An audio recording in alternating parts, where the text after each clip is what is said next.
почитувани представници на медиумите, почитувани граѓани. Законот за двојазичност, ваков каков што е, не смее да стапи на сила.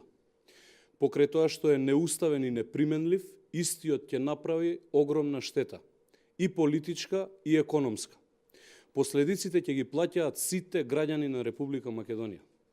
Неуставниот закон за двојазичност, кој парламентарното мнозинство, спротивно на забелешките на председателот на државата, експертите и ставот на граѓаните на сила го истурка во собранието, ќе има огромни финансиски импликации врз буџетот на нашата држава. Сумата од 1,7 милиони евра, која власта ја предвиде за имплементација на двојазичноста со буџетот во 2018 година, е само параван. Реалните трошоци ќе бидат далеку повисоки како за централните институции, така и за институциите на локално ниво.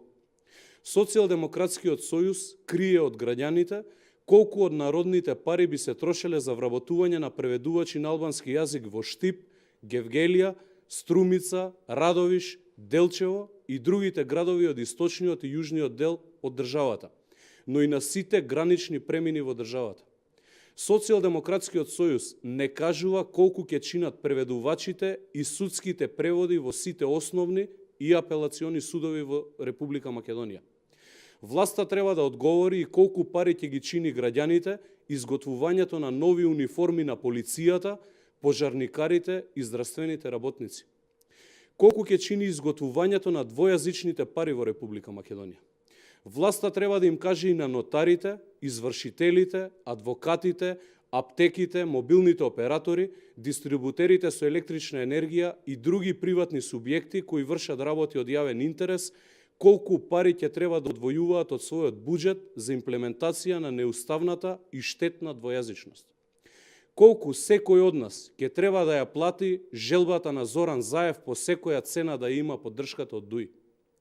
Социјалдемократскиот сојуз парите од буџетот наместо за нови болници, училишта, градинки, патишта и објекти од полза за граѓаните ќе ги троши за покривање на трошоците од двојазичноста. Почитувани, Македонија е киднапирана и срушена држава. Социјалдемократскиот сојуз ги киднапира и узурпира институциите, законите, уставот, а главната одлика им е рушењето. Законот за двојазичност кој насила го туркаат е неуставен, штетен и практично неприменлив.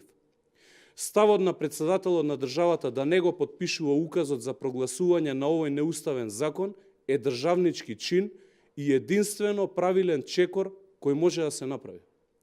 Секое објавување на законот во службен весник повлекува и кривична одговорност. По враќањето на правната држава, секој ќе одговара за незаконското постапување. Ви благодарам.